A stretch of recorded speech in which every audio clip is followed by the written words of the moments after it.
शङ्करं शङ्कराचार्यं केशवं बादरायणं सूत्रभाष्यकृतौ वन्दे भगवन्तो पुनः पुनः। ईश्वरो गुरुरात्मेति मूर्तिभेदविभागिने व्योमवद्व्याप्तदेहाय दक्षिणामूर्तये नमः। सदाशिवसमारम्भां शङ्कराचार्यमध्यमाम् अस्मदाचार्यपर्यन्तां वन्दे गुरुपरम्पराम्। श्रुतिस्मृतिपुराणानाम् आलयं करुणालयं नमामि भगवत्पादं शङ्करं लोकशङ्करम्।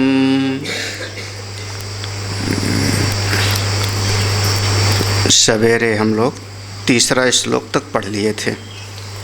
एक बार तीनों श्लोक पढ़ लेते। ब्रह्मानंदं प्रवक्ष्यामि ज्ञाते तस्मिन् शेषतः ऐहिकमुष्मिक अनर्थ भ्रातं हित्वा सुखायते ब्रह्मवित् परमाप्नोति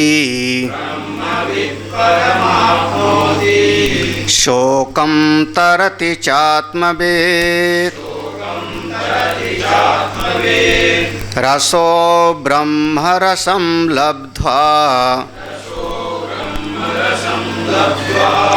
नन्दी भवति नान्यथा प्रतिष्ठां विन्दते स्वस्मिन् यदा स्यादत्सो भयः कुरुतेऽस्मिन्नन्तरं चेत् अथ तस्य भयं भवेत्। इतना हम लोगों ने सवेरे सुना था। ब्रह्मानंदम प्रवक्ष्यामि, जो अपने स्वरूप का आनंद है, भगवत प्राप्ति का जो आनंद है, उसको हम बताने जा रहे हैं। प्रवक्ष्यामि माने बताने जा रहे हैं। आगे तस्मिन् अशेषतः ज्ञाते, उस अपने स्वरूप को पूरी तरह से जो ठीक ठीक समझ लेगा, थोड़ा बहुत नहीं, यत किंचित नहीं, पूरा पूरा ठीक ठीक समझ लेगा, अशेषता पूरी तरह से, उसके चित्त में ऐहिक माने इस लोक के जो अनर्थ व्रात माने समूह, जो अनर्थ के समूह हैं इस लोक के, वो सब के सब नष्ट हो जाएंगे। और जो पूरी तरह से अपने आत्मस्वरूप को जान लेगा, उसके जो अमुक लोक के स्वर्ग आदि के जो अनर्थ हैं, वो भी सबका सब पूरी तरह से नष्ट हो जाएगा। और सुखायते, वो अपने परम सुख में निवास करेगा। अपने ज्ञान का फल, सत्संग का फल, अपने सुख में विराजमान होना है। अपने आत्मा के सुख में विराजमान हो जाओ। फिर दूसरे श्लोक में था, अब इसी को देखो, वेद भगवान ने में कहा ब्रह्म विदाप्नोति परम, जो इस ब्रह्म तत्व को जान लेगा वो परम तत्व को प्राप्त कर लेगा। ब्रह्मवित् आपनोति परम, ब्रह्मवित् माने ब्रह्म तत्व को जानने वाला। आपनोति, आपनोति माने प्राप्त कर लेता है। किसको? उस परम तत्व को। जानता है ब्रह्म को और प्राप्त कर लेता है परम गति को। फिर उसके बाद कुछ पाना उसको बाकी ही नहीं रहता, कुछ जानना शेष नहीं रहता। हाँ, ब्रह्म तत्व को जानता है और अनुभव में आ जाता है, वह परम तत्व की अनुभूति। और जिसको वो परम तत्व का अनुभव हो गया, उसके जीवन में फिर सारे शोक गायब, पूरा का पूरा। शोकम तरति चा आत्मविद। ऐसा आत्मज्ञानी, ऐसा ब्रह्म तत्व को जानने वाला, उसके जीवन का शोक चला जाता है। ये पहचान हो गई, ये पहचान है। अपने सुख में रहता है, इस लोक परलोक के सारे अनर्थ नष्ट हो जाते हैं। अनर्थ माने कष्ट देने वाले, दुख देने वाले, हमारे मन को विक्षिप्त करने वाले, वो सब का सब नष्ट हो जाता है और शोक चला जाता है। फिर रसो ब्रह्म, वह ब्रह्म रस स्वरूप है, आनंद स्वरूप है। रसो वै सह, तो रसम लब्ध्वा, जब ब्रह्म को प्राप्त कर लिया तो रस को प्राप्त कर लिया। जैसे चीनी को खा लिया तो मिठास मिली कि नहीं? आपने मिठास चखा कि चीनी? मिठास चखा या चीनी? हाँ, किसी को आपको मिठास देनी है तो आप क्या कहते हो? इसको मिठास लाओ या चीनी लाओ? एक चम्मच चीनी खिलाओ, इसको लड्डू खिलाओ, और मिठास उसको अपने आप मिल जाता है। उसी प्रकार से वह ब्रह्म रस स्वरूप है, तो जिसने उसको जाना वो अपने परम रस को प्राप्त कर लिया और आनंदी भवत, इसी में वो आनंद स्वरूप हो जाता है। इस अनुभव में ऋषि लोग रहते हैं। और जब ऐसा हो गया तो प्रतिष्ठाम बिंदते स्वस्मिन, यदा यदा स्वस्मिन प्रतिष्ठाम बिंदते, जिस समय, यदा माने जिस समय, स्वस्मिन अपने स्वरूप में, प्रतिष्ठाम प्रतिष्ठा को प्राप्त कर लेता है, लाभ कर लेता है। जब ये साधक अपने स्वरूप में प्रतिष्ठित हो जाता है, अथ सो अभयः, तब वो अभय तत्व को प्राप्त कर लेता है। देखो कितना कुछ फायदा बता रहे हैं।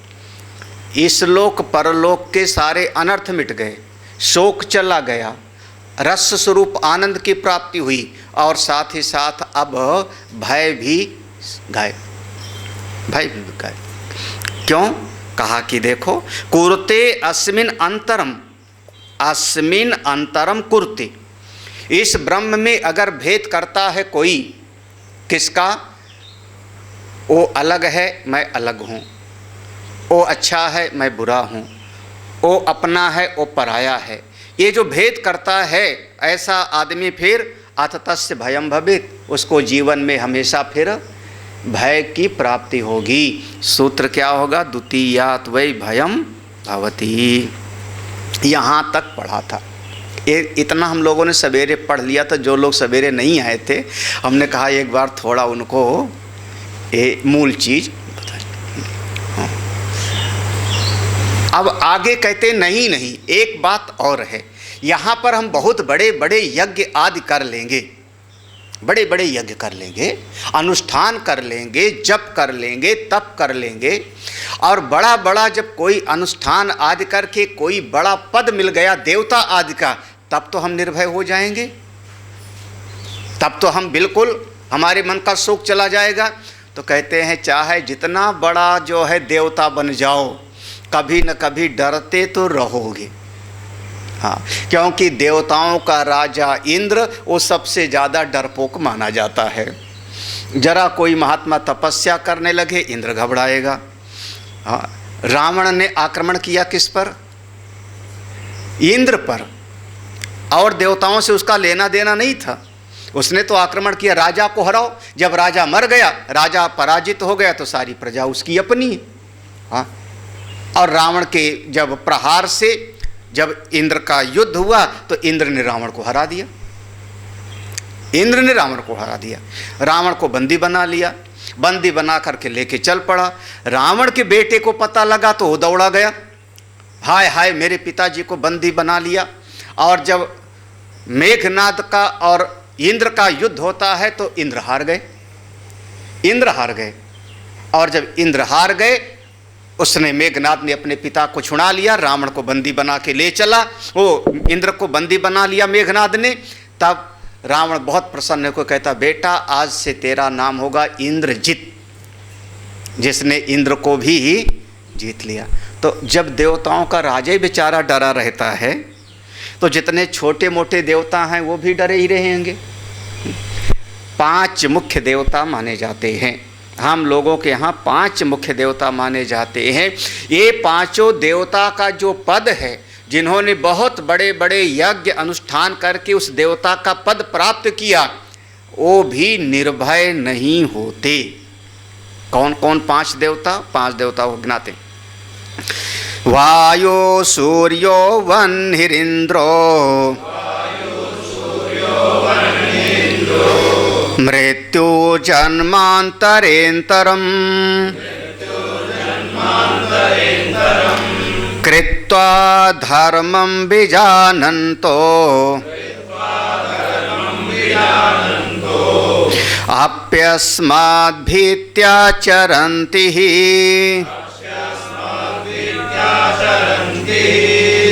देखो, ये जो तैत्तिरीय उपनिषद का बहुत ज़्यादा आधार है। तैत्तिरीय उपनिषद का याद होगा, वो है ना, भीषास्माद् वातापवते भीषोदेति सूर्यः भीषास्माद् अग्निश्चेन्द्रश्च मृत्युर्धावति पंचम। याद आया ना? वहाँ भीष माने डरवना, उस डर के कारण उसी सूत्र का जो है तैत्तिरीय उपनिषद का उदाहरण है। वायु, सबसे पहले वायु देवता, वायु देवता जो हमारे यहाँ हवा चलती है इसके स्वामी हैं। वायु देवता के स्वामी का नाम है पवन देवता। पवन देवता क्यों ये चलते रहते हैं? बोले वो महानतम वज्रमुद्यंतम, समझ लो कि वो जो स्वामी है सबका, वज्र लिए हुए तैयार है। तो ये सारे के सारे नौकर लोग अपना अपना काम करते रहते। हाँ, कौन मालिक? परमेश्वर, ईश्वर, उसके भय से, उसके भय से। ऐसा वेद में लिखा है कि देखो ये देवता भी उस परमेश्वर से भयभीत होकर के अपना अपना काम करते। हमारा जब डर ना होवे ना तो कोई कुछ करता नहीं। हाँ, बिना भय के कोई कुछ करता उड़ता नहीं, है ना। तुम फैक्ट्री में जाते होगे तो सब बिल्कुल अलर्ट। हाँ, हम ही जब हमको पता लग जाए कि हरिद्वार पहुंच रहे हैं तो 2 दिन से सफाई शुरू हो जाती होगी। मैं जानता हूं कि 5 दिन पहले आ जाऊं बिना बताए तो असलियत समझ में आ जाएगी मुझको। हाँ, जब तक भय ना होवे तब तक कोई आदमी काम ओम नहीं करता, है ना। डर छोड़ता नहीं। भीषास्माद् वातः पवते, उसे कहते वायु। दूसरा है सूर्य, सूर्य देवता। तीसरे हैं साक्षात हमारे सामने जो प्रकट देवता हैं अग्नि। चौथे हैं इंद्र और 5वें हैं यम देवता, जिनका काम है सबको मारना, मृत्यु, यम देवता। ये 5 देवता हम लोग प्रधान मानते हैं, ये 5 देवता। और अब ये भी कठोपनिषद जो लोग सुने हैं उनको याद करो। यमराज ने स्वयं कहा है कि जानाम में हमसे वधिरित्य नित्यम न ही अध्रुवई प्राप्यते ही ध्रुवम तत्। मैं जानता था कि अनित्य से नित्य की प्राप्ति नहीं हो सकती।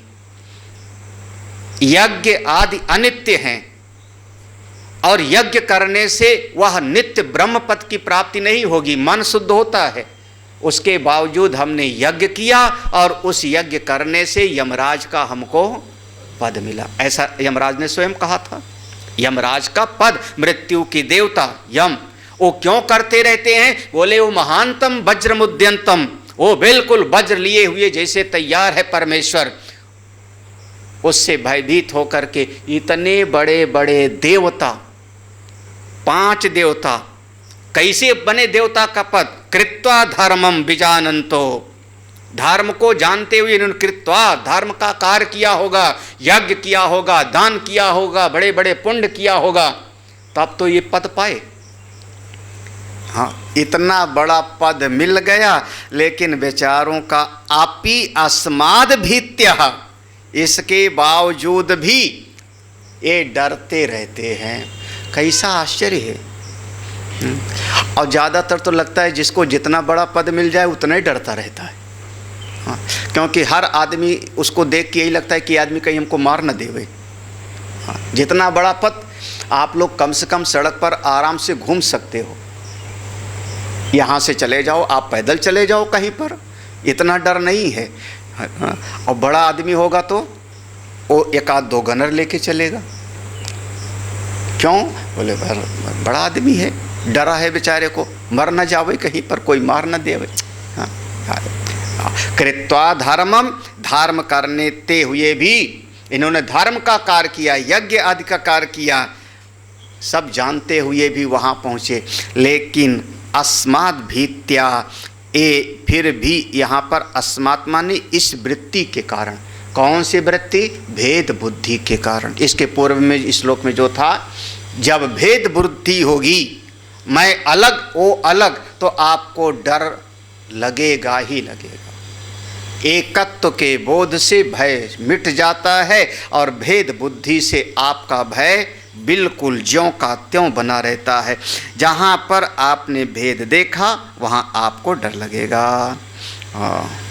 देखो ये, हाँ, ये कठोपनिषद में ऐसा आया ना, भयाद अग्निस्तपति भयाद तपति सूर्यः, बिल्कुल वही तैत्तिरीय उपनिषद में आया था, भीषास्माद वाता पवते। कठोपनिषद में आया था, वहाँ पर भयाद अग्निस्तपति, सब जगह पर ये वर्णन आएगा। एक जब 5 बड़े बड़े देवता लोग बेचारे भी दुखी हैं, तो हम लोग भी जब तक भेद बुद्धि रहेगी, ये अपना, ये पराया, ये मैं, ये मेरा, ये तुम, ये तुम्हारा, भेद बुद्धि बनी रहेगी, तब तक भय मिटने वाला नहीं। आप लोग डरते तो नहीं? सब ब्रह्मज्ञानी हो, क्या हुआ? किसी से भय लगता है कि नहीं? किसी बिल्डिंग में हम जा रहे थे, 4थे मंजिल पे जाना था। महाराज एक भगत हमारे, उन्होंने कहा मैं तो सीढ़ी से जाऊंगा। हमने कहा लिफ्ट में चलो। बोले लिफ्ट कहीं खड़ी हो गई तो? अब उनको लिफ्ट में चलने में भय लगता है। अब बात करना हो तो कहाँ से कर लो? सब ब्रह्म है, आत्मा के अलावा और कुछ जगत में है ही नहीं। हाँ, सर्वम ब्रह्ममयम, बिल्कुल ब्रह्म ही ये ब्रह्म है। और लिफ्ट में कौन आ जाएगा? वहाँ मृत्यु आ जाएगी। मृत्यु अलग है, यमराज देवता अलग हैं, ब्रह्म अलग है और यमराज अलग हैं। और लिफ्ट में हम गए तो ब्रह्म छोड़ करके वहाँ ब्रह्म हमारा साथ छोड़ देगा और मृत्यु आ जाओगे। क्यों डर लगता है? क्यों भयभीत होते हो?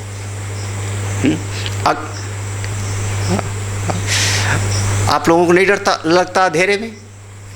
नहीं लगता? जरा बिजली कड़के तब ऐसे धक्क से दिल होता है। कल ही कड़की थी, हाँ कल ही बिजली कड़की थी जोर से, और हमारे पास कोई बैठा था, शाम के समय था ना, कौन बैठा था जो है,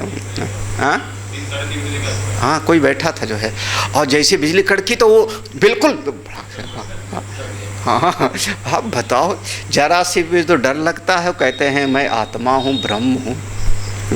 तो आत्मज्ञानी ब्रह्मवेत्ता वो शोक मुक्त होता है, शोक नहीं होता, निर्भय होता है। किससे मैं भयभीत हूँ? हाँ, चाहे आप समझो कि सब मेरी अपनी आत्मा ही है, फिर डरने का क्या है? और चाहे आप समझ लो सब मिथ्या ही है, स्वप्नवत है, भय क्यों, डर क्यों? डरे यानी अभी भेद बुद्धि है, और भेद बुद्धि है तो शोक भी होगा, फिर मोह भी होगा, फिर भय भी होगा, फिर सारे के सारे अविद्या का परिवार घर में दिल में घर किए बैठा हुआ है। और ऊपर से हम लेबल भले लगा लें कि मैं तो ब्रह्मज्ञानी हो गया, हाँ, बड़ा बड़ा देवता का पद मिल जाए तो भी ये भय से छुटकारा नहीं होता। और एक बढ़िया मज़ेदार बात, भर्तृहरि महाराज का एक श्लोक है, अभी भी पढ़ाया था हम लोगों ने वहाँ बम्बई में। हाँ, कहाँ कहाँ से डर लगता है? मतलब भोगे रोग भयम, कुले च्युत भयम, भित्ते नृपालाद भयम। अगर संसार में ज़्यादा खाने पीने में भोग में चले जाओ तो रोग का डर लगता है। भोगे रोग भयम। हाँ, बढ़िया कुल हो, परिवार हो, बड़ा नामी गिरामी पूरे मोहल्ले में, देश समाज में हो, तो कहीं हमारी पगड़ी नीची ना हो जाए, इसका डर लगता है। और अगर जेब में कुछ पैसा ले लो और बाहर निकलो शाम के समय, पैसा हो और बाहर निकलो बाहर, तब बित्ते नृपाल। आजकल नृपालाद माने सरकार से डर, टैक्स का डर। हाँ, लगता है कि नहीं? इस पर कितनी सारी पिक्चरें बनी हैं। कोई कहीं छुपाता है, कोई कहीं छुपाता है, कोई बाथरूम में कहीं खोद करके डालेगा, कोई दीवार में डालेगा, कोई दूसरे के अकाउंट में डालेगा, कोई कहीं छुपावेगा। किसका डर है? तो मतलब वित्त में कभी चोर आता, कभी नेपाली कमरे पे। बिल्कुल एक ही है। हाँ, हाँ।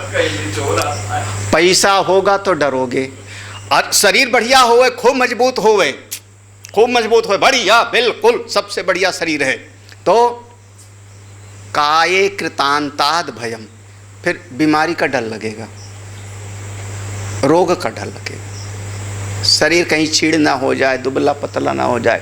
काये कृतांताद। और पूरा श्लोक याद है किसी को? हाँ, पूरा 4 लाइन का श्लोक है।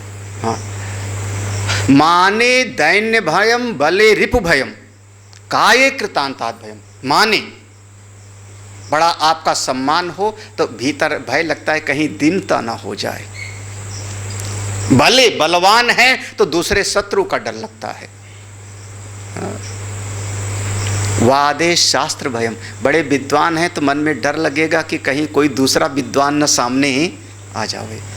हाँ, बहुत डर लगता है। हाँ, असलियत तो तब पता लगती है जब सामने 4 विद्वान बैठे हों, और तब मुंह खोलने में भी पता लगता है कि आप कितने पानी में हो। वादे शास्त्र भयम गुणे खल भयम, बड़ा गुणवान हो तो दुष्ट का डर लगता है। सर्वम वस्तु भयान्वितम भुवि निर्णाम वैराग्य, संसार में जिधर देखते हैं सब में भय भय भय, डर डर डर डर डर डर के जी रहे हैं सबके सब लोग। अरे एकमात्र सब छोड़ो, इसी समय आप बिल्कुल निर्भय हो जाओ। वैराग्यम एव अभयम, जिसने सब छोड़ा इसी क्षण वो निर्भय है। हमारे पास कमंडल होगा तो कमंडल के चोरी होने का डर होगा, कमंडल भी ना होवे तो कुछ ना होवे, किस बात का डर होगा? किस बात का? है तो डरोगे, और कुछ नहीं तो बैरा। और दूध की तरह चलने लंगोटी लगा दी, बस लंगोटी भी नहीं। एक मुनि से पूछे महाराज जी आपका एड्रेस क्या है? बोले जिसके पास ड्रेस ही नहीं है उसका एड्रेस क्या होगा? दिगंबर मुनि से पूछ, वो तरुण सागर वैसे बोलते थे। हाँ, हमारे पास ड्रेस तो है ही नहीं, आप एड्रेस पूछ रहे हो। तो बताओ, हाँ, आप बताओ फिर। वैराग्यम एव अभयम, अभय तो केवल ये देता है अपना, नहीं तो संसार में छोटी छोटी चीज में डर लगता है, छोटी छोटी चीज में। अगला श्लोक पढ़ते हैं। हाँ, देखो इसी बात को श्रुति कहती, आनंदम ब्रह्मणो विद्वान न बिभेति कुतश्चन एवमेव तपेन्नैषा चिंता कर्माग्नि संभृता। ये ऊपर की लाइन वेद का मंत्र है। आनंदम ब्रह्मणो विद्वान न बिभेति कुतश्चन, वह जो अपना ब्रह्म स्वरूप है, अपना आत्मा, वो आनंदमय है, आनंदमय। आनंदम ब्रह्मणो विद्वान, ऐसा जानना चाहिए। जिसने उसको जान लिया, इसको जो कहते हैं, जब हम कहते हैं ना आनंदमय, ना आनंदमय का मतलब हुआ जैसे चीनी से बना हुआ खिलौना, तो चाहे जहाँ से चखो मीठा होगा, वो मिठासमय है। ऊपर से चखो, नीचे से चखो, दाएं से चखो, बाएं से चखो, बीच से चखो, कहीं से भी आप उसका स्वाद लोगे, सब जगह से वो मीठा ही होगा, क्योंकि वो चीनी का बना हुआ है। ऐसे अपना स्वरूप बिल्कुल आनंदमय है। हाँ, आनंदमय है। जो उसको प्राप्त कर लिया, ना विभेद कुतश्चन, फिर किसी से डरता नहीं, किसी से भयभीत नहीं होता। क्यों डरे, क्यों डरे?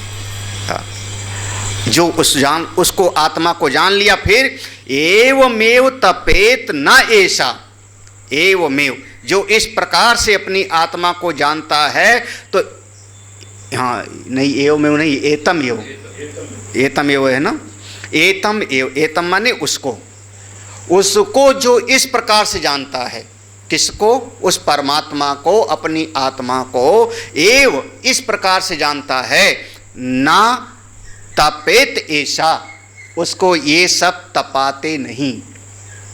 एतम एव, जो ऐसा जानेगा इस प्रकार से, ना तपेत ऐसा, यहाँ संधि विच्छेद करना, तपेत नहीं सा, ना तपेत ऐसा, यहाँ तपेत धन ना धन ऐसा, हाँ तो ऐसा ना तपेत, ये सब उसको तपाते नहीं। कौन नहीं तपाते? चिंता, चिंता सबसे बड़ी, क्या कहते हैं, चिंता चिता से बढ़कर है ना। कुछ लोग तो महाराज उनका धंधा ही चिंता करते रहे ना, काम कुछ नहीं करेंगे। बोले क्या है? बोले बड़ी चिंता है। किसकी चिंता है? किसकी चिंता है? घर की, परिवार की, समाज की, देश की, दुनिया की, राष्ट्र की। अपना ठिकाना, आपका अपना भरोसा, बोले अपनी तो खबर ही नहीं, अपना भरोसा नहीं और सबकी चिंता लिए घूमते रहते। हाँ, ना तपेत ना ऐसा, बिल्कुल ये सब उसको तपाते नहीं, कोई चिंता तपाती नहीं उसको। ज्ञानी, एक सीधा कह लो साफ साफ, ज्ञानी को, जो आत्मज्ञानी हो जाता है उसको कोई चिंता नहीं होती, उसको कोई चिंता नहीं होती, अपनी चिंता से मुक्त है। कौन कौन सी चिंता? कर्माग्नि संभृता, कर्माग्नि, अरे महाराज जब आप संसार में बड़े बड़े कर्म करोगे ना, तो जैसे आग के सामने बैठ जाओ तो आपको गर्मी लगेगी, ऐसे जब आप बड़े बड़े कर्म करने लगोगे तो उस कर्म में 10-10 चिंताएं आकर के समा जाएंगी। हाँ, बड़ा काम करो, कोई बड़ा काम करो, हाँ अस्पताल खुलवाओ, स्कूल खुलवाओ, हाँ वो स्टाफ आया कि नहीं आया, वहाँ पर वो काम हुआ कि नहीं हुआ, ऐसी व्यवस्था। और ओंकारानंद जी का पूरा दिमाग इसी में लगता होगा। हाँ, गाय का चारा कहाँ है, चरी हो गई कि नहीं हुई, ट्यूबवेल में पानी आ रहा है कि नहीं आ रहा है, बिजली खराब है कि ठीक है। एक कर्माग्नि चिंता है। क्या हुआ? होता नहीं तुम लोगों को? हाँ, हमको भी बहुत होता था, अब नहीं होता। पहले होता था, पहले बड़ा सोचना पड़ता था, अब हमने अपनी चिंता को ट्रांसफ़र कर दिया है ना। तुमको भी कह रहा हूँ थोड़ा थोड़ा ट्रांसफ़र करते जाओ, हाँ ज़्यादा नहीं बवाल पालना। हाँ, तुम लोग होता है कि नहीं होता? हाँ नहीं होता, चिंता नहीं होती, अरे और कर कुछ नहीं सकते, क्या हालत हो गई। बोले बस ये सब का सब कर्माग्नि, बड़े बड़े कर्म करोगे तो उसकी अग्नि आपको जलाती है। संभृता, संभृता माने इससे उत्पन्न होने वाली, कर्माग्नि से जो उत्पन्न होती हैं चिंताएं, वो सब ऐसे ज्ञानियों को अब सताती नहीं, ज्ञानी लोग उससे मुक्त होते हैं। तो जो ज्ञानी होगा उसके जीवन में कोई चिंता नहीं होगी, वो मुक्त हो जाएंगे। किस प्रकार के? देखो जिनके पास भाष्य है वो देखना, अब भाष्य जिनके पास है, कर्माग्नि संभृता पुण्य पाप रूपकम, मिला होगा कहीं, मिला, मोटा मोटा लिखा है एतम इति उसके बाद, है ना। कर्माग्नि संभृता पुण्य पाप रूपकम कर्म एव अग्नि, एक कर्मैहि एव अग्नि, अकारण अकारण करणाभ्याम अग्निवत संताप हेतित्वात् तेन संभृता संपादिता ऐसा पुण्यम ना करवम कस्मात् पापम तो कृतवान कुत इत्येवं रूपा चिंता एतमेव तत्वविदम एव ना तपेत ना संतापयेत ना अन्यम विद्वांसम।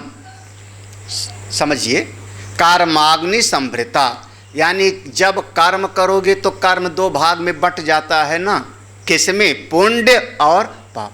या तो पुण्य होगा या तो पाप होगा, या तो अच्छा होगा या तो बुरा होगा। तो जो पाप है वो कैसा हो गया? अकरण, वो करना नहीं चाहिए। जो पुण्य है वो हमको करते रहना चाहिए, करणाभ्याम। तो जैसे अग्नि के पास जाओ तो आपको ताप लगता है, आहुति देते समय गर्मी लगती है, ऐसे एक कर्म से पुण्य पाप रूपी आपको तपाते रहते हैं, तपाते रहते। और फिर आपके चित्त में बार बार अंदर अंदर होगा, हाय हाय बताओ, थोड़ा सा हमको पुण्य करना चाहिए था, आज हम कर नहीं पाए। आज सवेरे ध्यान करना था, ध्यान नहीं हुआ हमारा, लगा नहीं। जाप करना था, जाप में मन नहीं लगा। अरे राम राम बताओ, हमको दान पुण्य करना था, कर नहीं पाए। ऐसे जीवन बीत गया। गाली नहीं देना चाहिए था, क्यों गाली दे लिया हमने। हाँ, हमको उसकी सामान नहीं चुराना चाहिए था, क्यों सामान चुरा लिया हमने। पापम तो कृतवान पुण्यम ना करवम कस्मात, हमने पुण्य किया नहीं, पाप कर लिया। अरे ये आपके जीवन पर्यंत आपको सताता रहता है। किसको?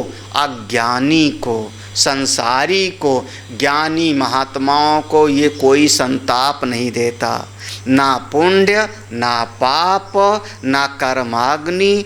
ये हमने करना था नहीं किया, ये नहीं करना था हमने क्यों कर लिया, ये दोनों प्रकार का संताप ज्ञानियों के चित्त में बिल्कुल नहीं होता।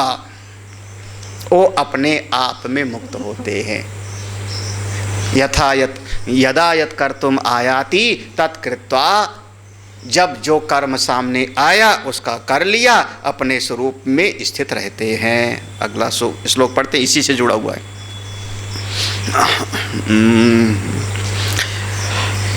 एवं विद्वान कर्मणि द्वयी हित्वात्मानं स्मरेत् सदा कृते च कर्मणि स्वात्मा रूपेणैवेष पश्यति।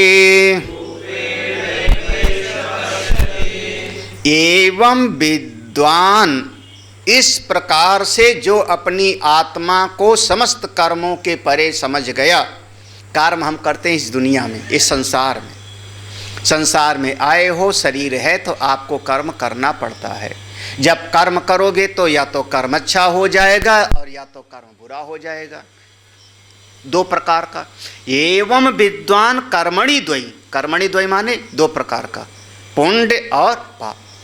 इसमें ये संसार के प्राणी डामाडोल रहते हैं। जो ज्ञानी है कैसा है? हित्वा। हित्वा माने दोनों प्रकार की वृत्ति उसके चित्त में आती नहीं, दोनों प्रकार। हाय हाय हमने देखो ये पाप क्यों हो गया, ये पुण्य करना था, आज एकादशी थी हमने गंगा नहीं नहाया। हाँ, अच्छा आप हमारे साथ गंगा जी जाओ, हरिद्वार आओ, गंगा जी लेके चलो। किसी कारण से सब नहावें, आप ना नहाओ, आप नहीं नहाए। वहाँ से जब वापस चलोगे तो मन में होगा कि नहीं कि हाय हाय मैं कितना पापी, सब नहा रहे थे और हम वैसे चले आए। होगा कि नहीं? नहीं होता। हाँ, ये क्या हो गया? ये करना था हमने नहीं किया, फिर ये नहीं करना था हमने कर लिया। ये दो प्रकार की वृत्ति आपके संसार में बनी रहती है। तत्ववेत्ता, स्वरूप को जानने वाला, ये दोनों से मुक्त होता है। चित्त में बातें नहीं उठती। इसलिए ज्ञानी की भाव को, ज्ञानी की भाषा को ज्ञानी समझ सकते हैं। हाँ, एवं विद्वान कर्मणि द्वयी, इस प्रकार से विद्वान महापुरुष लोग ये दो प्रकार के कर्म को, कौन? पुण्य और पाप। पुण्य और पाप ये दो, इन दोनों को हित्वा। अच्छा रहते क्या है? क्या याद करते हैं महात्मा लोग, ज्ञानी लोग? बोले आत्मानम स्मरे सदा। स्मरण किसका करना चाहिए? हाँ, स्मरण। हाँ, इसमें देखो स्मरण में एक उपसर्ग लगा दो, वी। यहाँ जो धातु है बड़ा बढ़िया धातु है। धातु है मरने के अर्थ में। कौन सी धातु होगी? कौन बताएगा? हाँ, यहाँ मृ मरने के धातु में आएगा। कौन सी धातु है? मरण, मृत। जैसे कह दिया मृत हो गया, नहीं मरेगा तो अमृत हो गया। उपसर्ग बदलता जाएगा और धातु का अर्थ मरण, मर गया, बी आगे लगा दिया तो हो गया विस्मरण, यही हो गया ना। आ आगे लगा दिया तो अमरण, स्मरण, आगे आधा सा लगाया स्मरण। किसका स्मरण करना चाहिए? संसार का नहीं। स्मरण करना है तो अपने आत्म स्वरूप का करो। आत्मानं स्मरेत सदा। अगर स्मरण करना है, चित्त वृत्ति में याद रखनी है तो आत्मा को। संसार की बातों को याद मत रखो। आप लोग साधक हो, भगवान के भक्त हो, आगे बढ़ना चाहते हो तो जितना संभव हो इधर उधर की बातों को चित्त में मत बिठाओ, भूल जाओ। उसने उंगली दिखाया था, उसने ऐसा किया था, वो ऐसा है, अमुक फलाना ऐसा है, धमाका ऐसा है, अन्यवाचा विमुंचत। क्या है? अन्य चिंतनम आसु त्यक्त्वा, अन्य चिंतनम आसु त्यक्त्वा। स्मरण करना है तो किसको? केवल आत्मानं स्मरे सदा। वो इसका ज़्यादा चिंतन नहीं करते कि ये हमको करना था, ये हम नहीं किए, ये ऐसा करना था। अच्छा, कृते च कर्मणि, कृते च कर्मणि, और जो शरीर से उनके काम होता है, जो ज्ञानी लोग हैं, जो ज्ञानी लोग हैं, इस शरीर से जो काम भी होता है, कृते च कर्मणि, क्या देखते हैं? स्वा आत्म रूपेण ये पश्यति। वो कहते हैं अरे सब अपनी आत्मा ही कर रही है, वही चेतन कर रहा है, करने वाला चेतन ही है, उस चेतन के अलावा और कोई करने वाला नहीं है। किसके लिए? बोले जो चेतन है उसके लिए हम कर रहे थे।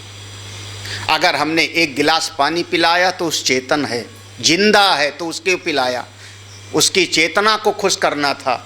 किसने किया? मैं जिंदा हूँ, चेतन हूँ, तब ना एक गिलास पानी पिलाया। व्यवहार किस में हो रहा है? कृते च कर्मणि। जो कर्म हो भी रहा है तत्ववेत्ता से, वो सब का सब किस में हो रहा है? वो उस चेतन स्वरूप में हो रहा है।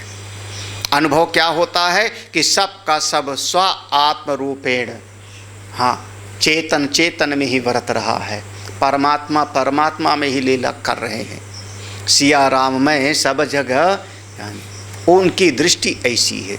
उनकी दृष्टि ये है कि जो खा रहा है शेर वो भी चेतन है, और जिसको खा रहा है हिरन को, हिरन भी चेतन, दोनों ही वो आत्मा ही है। उस दृष्टि में अपने रमण करते हैं। ना कुछ अच्छा है, ना कुछ बुरा है, ना कुछ अपना है, ना कुछ पराया है, ना कुछ मिलने वाला है, ना कुछ खोने वाला है। अपनी महिमा में आप रहो, ऐसे स्वरूप में एष पश्यति, एष पश्यति, इस प्रकार से वो अपने आप को देखते हैं। क्या? इदम सर्वम यद अयम आत्मा। इस प्रकार से यहाँ जितना कुछ भी है, ये टीका में देखते रहे ना, मैं टीका के कुछ बोलता जाऊँ। इदम सर्वम यद अयम आत्मा इत्यादि वाक्य उक्त प्रकारेण पश्यति जानाति। ऐसा वो जानते हैं, ऐसा वो देखते हैं कि सब कुछ वही एक तत्व है, सब है परमात्मा ही। हमने सवेरे भी कहा था, इस समय पुनः मैं कहता हूँ, शाम को भी आप लोगों के लिए। हाँ, हम लोग एक शब्द कहते हैं जीवन मुक्त। जीवन मुक्त, जीवन मुक्त का मतलब होता है जीते जीते ही मुक्ति का आनंद, यही ना जीवन मुक्त। मरने के बाद नहीं, जीते जीते ही मुक्ति का आनंद। जहाँ पर कोई भय ना हो, जहाँ कोई चिंता ना हो, जहाँ कोई शोक ना हो, जहाँ कोई रोना गाना ना हो, जीते जीते ही मुक्ति का आनंद। अभी नहीं तो फिर कब कब प्राप्त करोगे? जीवन तो बीतते ही जा रहा है, जीवन तो बड़ी तेजी से जा रहा है। थोड़ा सा समय और बाकी है, बहुत गई थोड़ी ही, थोड़ा सा समय रह गया। अब वो थोड़ा समय किसी का 5 साल 10 साल, यही तो 15 साल 20 साल बस। तो अब नहीं प्राप्त करोगे तो जीवन मुक्ति का आनंद कब मिलेगा? फिर मरने के बाद जीवन मुक्ति का आनंद नहीं होता। हाँ, मरने के बाद तत्ववेत्ता के लिए कहा जाता है ब्रह्मलीन हुए या विदेह मुक्त हुए, लेकिन जीवन मुक्ति का आनंद तो इसी समय अनुभव करना है। कहीं मेरा कोई बंधन नहीं, हाँ, निर्भयता का, निश्चिंतता का, शोक मोह से रहित आपका चित्त हो। अपने चित्त को आप पढ़ो, समझो आपका चित्त ऐसा है कि नहीं है। हाँ, जरा सा कोई प्रशंसा कर दे आप फूल जाते हो, जरा सा कोई बुराई कर दिया आपका चेहरा बिल्कुल विषादग्रस्त हो गया। ये जो हर्ष और विषाद में निरंतर डामाडोल होता रहता है, ये चित्त तो जीवन मुक्त का है नहीं ना। हर्षामर्ष भयोद्वेगई मुक्तो या सचा में प्रिया। हर्ष और आमर्ष। अभी जरा सा कोई प्रशंसा करे आप बहुत अच्छे हो, बड़े पुण्यात्मा हो, सत्संग से कितना प्रेम है, तो आप लोगों को अच्छा लगता है। कोई महात्मा आज कहे ना ऐसा, बड़े पुण्यात्मा हो। महाराज, हाँ, कई महात्मा लोग कहते हैं राजेश्वरी जी बड़ी पुण्यात्मा है ना, इतने साल से सत्संग सुनती रहती, तो दिल गदगद तो होता है। ये बात तो किसी को भी कहा जाए तुम बड़े पुण्यात्मा हो, बड़े भगत हो, अच्छा तो लगता है। और जरा सा कह दिया जाए ये वही राग द्वेष में पड़े हैं, वही ममता मोह में पड़े हैं, आसक्ति छूटती नहीं, कब छूटेगी आखिर आसक्ति? हाँ हाँ बताओ, क्या हुआ? बुढ़ौती तो आ गई आप लोगों की ना, 60 साल हो गए, 65 हो गए, 70 साल हो गए, अभी भी तुमको रिश्तेदारी याद आती है? अभी भी नाना मामा मौसी दादी दादा याद आते हैं? अभी भी दूसरे का शादी विवाह में जाने में बड़ा मजा आता है? कब मिलेगा जीवन मुक्ति का आनंद? राम राम महाराज, जरा सा डांट दो तो बिल्कुल गुब्बारा बिल्कुल तुरंत पचकता है। अरे ये महाराज फिर ठीक है। ये मेरा कहने का मतलब ये है कि जीवन मुक्ति का आनंद अब नहीं तो कब मिलेगा? अभी लो, इसी समय लो। हाँ, इसी समय लो, नहीं तो फिर अरे धीरे धीरे समय बीतता चला जाएगा। कैसे? देखो अगला सूत्र ये बहुत प्रसिद्ध है, इसको आप लोग कई बार पढ़ चुके हो। अभी शायद कठोपनिषद में भी नहीं आया था, कठोपनिषद में नहीं था ये, नहीं कठोपनिषद में नहीं था, कि था मुंडक में भी है, कठोप में। अच्छा अच्छा, तो चूँकि अभी अभी पढ़ा है इसलिए जो है इसको ज़्यादा नहीं देखेंगे। भेद्यते हृदय ग्रंथि छिद्यन्ते सर्व संशयाः क्षीयन्ते चास्य कर्माणि तस्मिन् दृष्टे परावरे।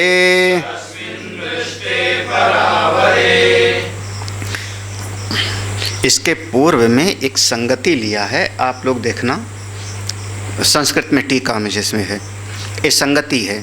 संगति क्या है? ननु, लेकिन एक मन में प्रश्न पैदा हुआ, ना अभुक्तम क्षीयते कर्म काल्पकोटि शतैरपि इत्यादि शास्त्र सद्भावात् अनादौ संसारे।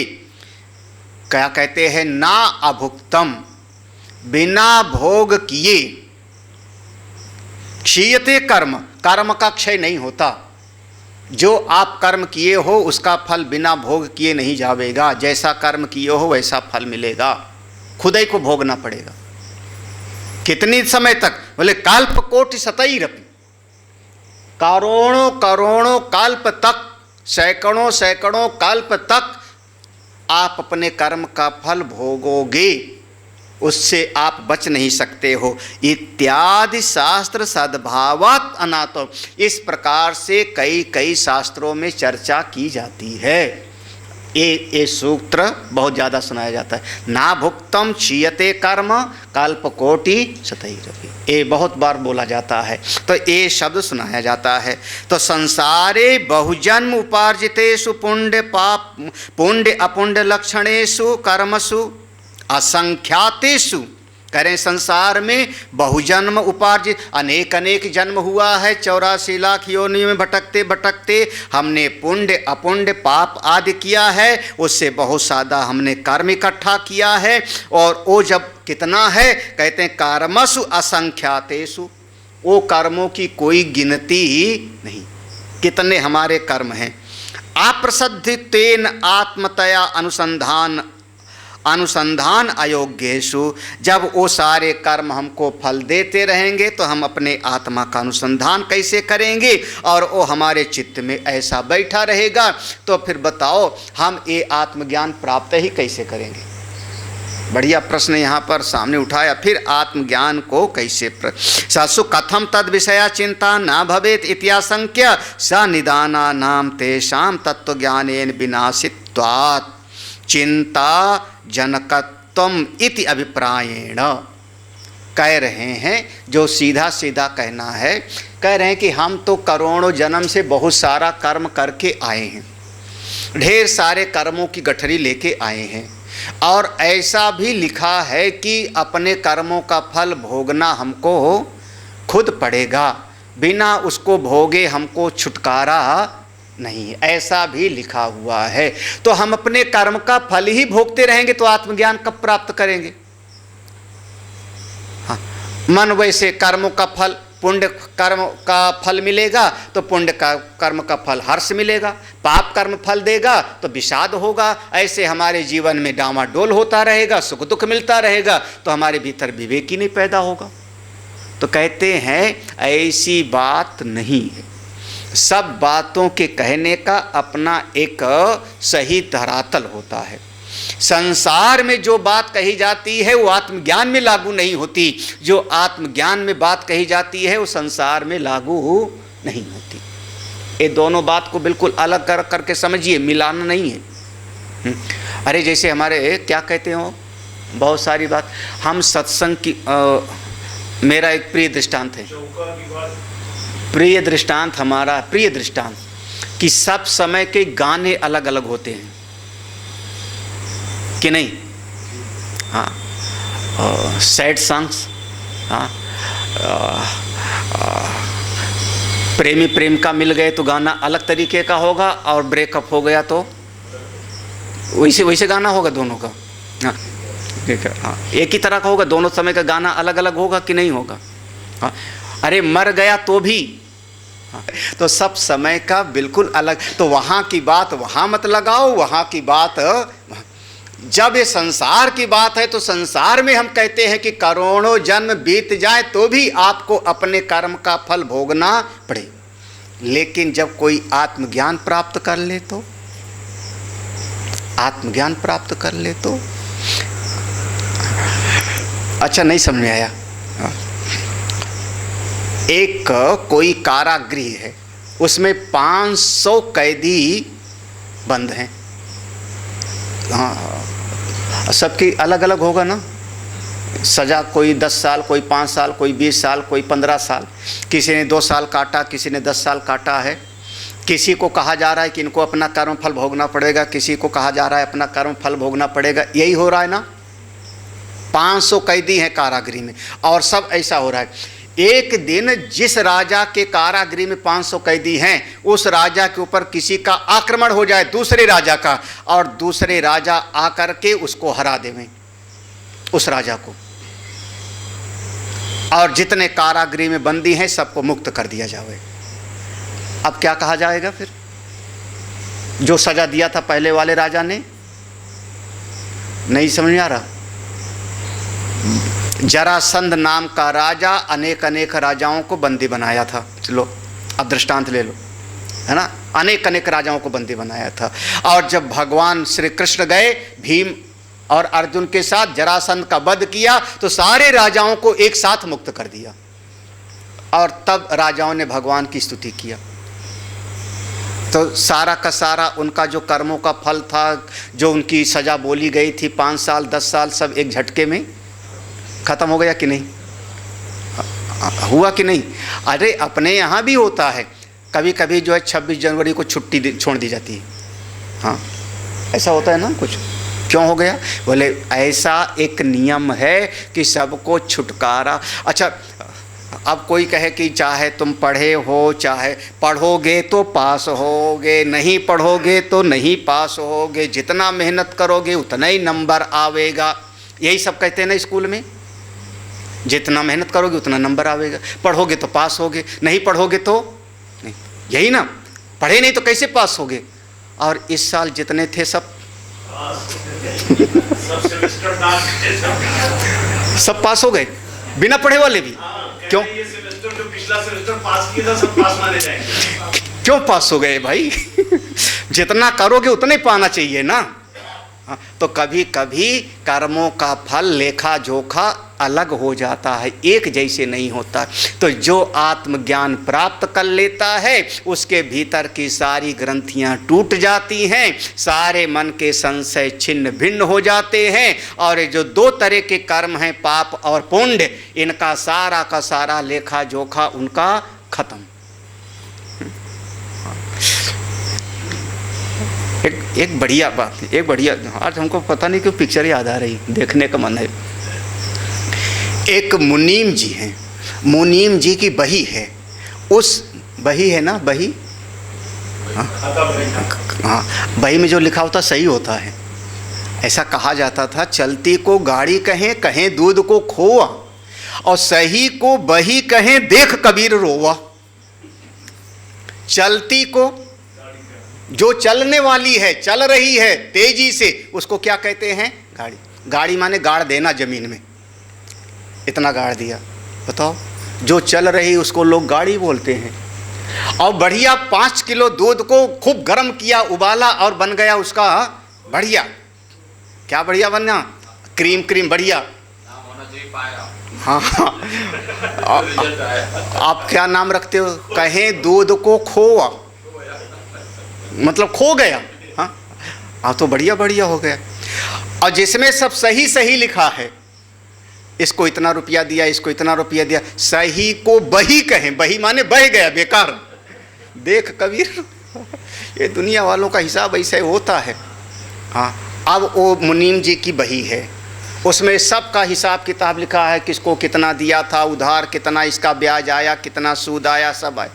एक दिन कोई उसकी बही को आग लगा देवे तो सब जितना था उसका, हाँ, जितना था हिसाब, तो उसका जितना याद होगा उतना ही ले पाएगा ना, और नहीं याद होगा तो, और लिखा ही नहीं है, नहीं याद होगा तो गायब। तो एक ऐसा भी है कि कर्म का फल मिलता है वो भी भाई, और एक ऐसा भी एक श्रेष्ठ लोक है जहाँ पर सारे कर्म का फल छूट जाता है। क्षीयन्ते चास्य कर्माणि, कब? जब उस पर और अवर, सोपाधिक ब्रह्म और निरुपाधिक ब्रह्म, पर अवर, पार माने निरुपाधिक ब्रह्म, अवर माने सोपाधिक ब्रह्म, दोनों का अनुभव कर लेता है, तब उस समय पर सबसे मुक्त हो जाता है। जो इस अपने आत्मस्वरूप को जानता है वो सबसे परे, उसके जीवन के सारे कर्मों की बेड़ी खत्म, उसका आना जाना समाप्त। अब उसको इस लोक में दोबारा आना नहीं होता। ऐसे महापुरुष लोग, उनका जीवन धन्य हो जाता है। ये देखो, ये नाम है इसका ब्रह्मानंद। हमने सवेरे बताया था ब्रह्मानंद के अंदर अब हो गया 3, योगानंद, आत्मानंद, अद्वैतानंद, और फिर आगे जाएगा विद्यानंद और विषयानंद, 5। तो यहाँ पर आनंद है। कब आनंद? बोले जब कर्मों का लेखा खत्म, तो आनंद ही आनंद है। यही तो है ना, आनंद ही आनंद है, अपनी महिमा में है। चलिए फिर आगे, अब सवेरे पढ़ते हैं जी। हाँ, हो गया। देखेंगे थोड़ा थोड़ा भाष्य में, इसमें जो स्वामी रामकृष्ण जी का जो है भाष्य है, उसी को थोड़ा से देखते रहेंगे। सत्संग का फल याद आया, ज्ञान का। चिंता नहीं होनी चाहिए, है ना, यही कहा था ना, ना तपेत ऐसा, चिंता नहीं होनी चाहिए, शोक नहीं होना चाहिए, कुछ नष्ट नहीं होता, अपना क्या गया जी, शोक नहीं होता, भय होता है, नहीं होना चाहिए। अगर भय होता है इसका मतलब अभी हमको ठीक ठीक आत्मा का बोध नहीं हुआ है। ये सब आत्मज्ञान के पहचान है। आनंदी भवती रसगुम हेवायम लब्ध्वा आनंदी भवती, अपने आनंद में रहें।